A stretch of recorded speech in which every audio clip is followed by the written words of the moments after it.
Apakah engkau salah satu orang yang sudah menyembah iblis? Ini hanya pertanyaan. Tetapi apakah engkau sudah menjadi salah satu penyembah iblis? Secara tidak langsung engkau sudah menyembah iblis. Kalau apa? Perhatikan baik-baik firman Tuhan ini. Lukas pasal yang keempat, ayat yang ke-7 dikatakan, jadi jikalau engkau menyembah aku, ini kata iblis, seluruhnya itu akan menjadi milikmu. Saudara, iblis sedang mencobai Yesus. Iblis berkata kepada Yesus di dalam Lukas pasal 4 ayat yang ke-7. Jikalau engkau menyembah aku, seluruhnya itu akan kuberikan, akan menjadi milikmu. Iblis minta disembah dengan tawaran, dengan janji, seluruhnya itu kuberikan menjadi milikmu. Apa itu yang menjadi seluruhnya, saudara? Kata menyembah, perhatikan baik-baik. Kata menyembah dalam bahasa Yunaninya dituliskan proskuneo. Proskuneo. Artinya apa? Melakukan penghormatan kepada, dalam konteks ini adalah iblis. Jadi melakukan penghormatan kepada iblis, ya. Kalau kita lihat dalam Lukas pasal 4 ayat yang ke-7, di mana iblis berkata kepada Yesus. Dalam hal ini, saudara, iblis menawarkan janji. Apa janjinya? Akan menjadi milikmu. Apanya yang akan menjadi milikmu? Seluruhnya. Yang berkaitan dengan apa, saudara? Segala kuasa dan kemuliaannya. Apa maksudnya kemuliaannya? Kata kemuliaan dalam bahasa Yunaninya itu dituliskan doxa. Doxa. Yang artinya adalah esensi atau substansi suatu nilai yang melekat.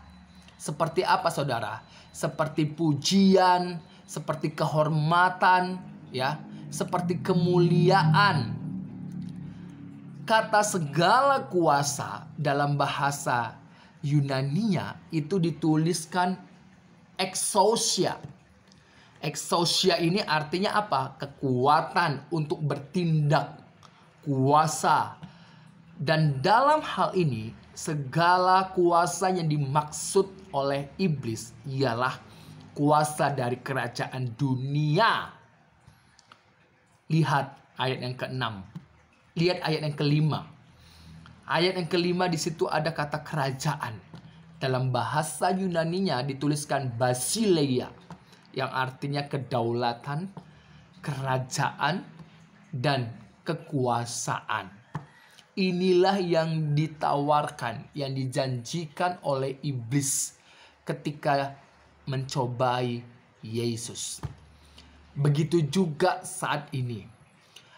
Iblis menawarkan, iblis mendemonstrasikan, memperkenalkan apa janji-janji yang diberikan kepada Yesus ketika ia dicobai, itu juga yang diberikan kepada kita saat ini.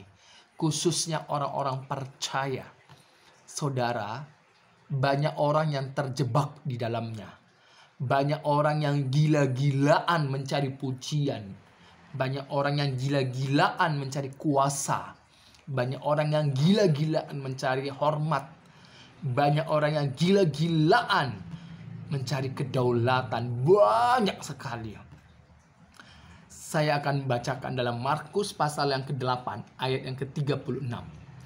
Apa gunanya seorang memperoleh seluruh dunia tetapi ia kehilangan nyawanya? Karena apakah yang dapat diberikannya sebagai ganti nyawanya. Ini kata Yesus. Yesus tidak menawarkan kekuasaan. Yesus tidak menawarkan pujian kepadamu, tidak. Supaya engkau datang kepada dia, tidak. Yesus tidak menawarkan itu, saudara. Tapi yang dikatakan oleh Yesus adalah dalam Markus pasal 8 ayat 36.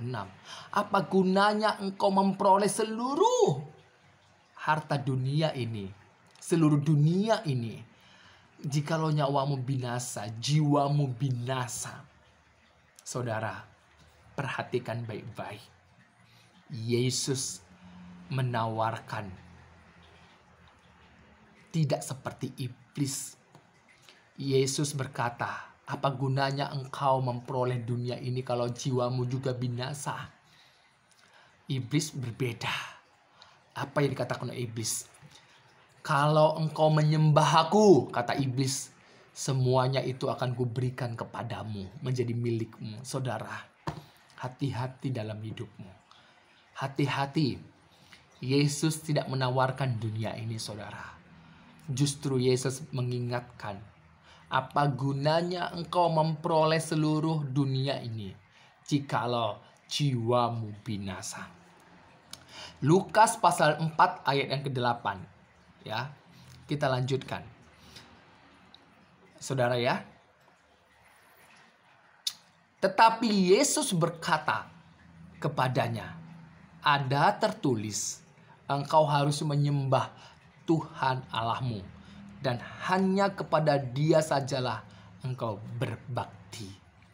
Yesus dalam kemanusiaannya, Allah yang telah menjadi manusia, dalam kemanusiaannya, Dia mengatakan kepada iblis, engkau harus menyembah Tuhan Allahmu. Yesus mempunyai dua unsur, kemanusiaan dan keilahiannya. Keilahiannya itu adalah firman Allah, kita menyembahnya. Dan dalam kemanusiaannya dia berkata, engkau harus menyembah Tuhan Allahmu.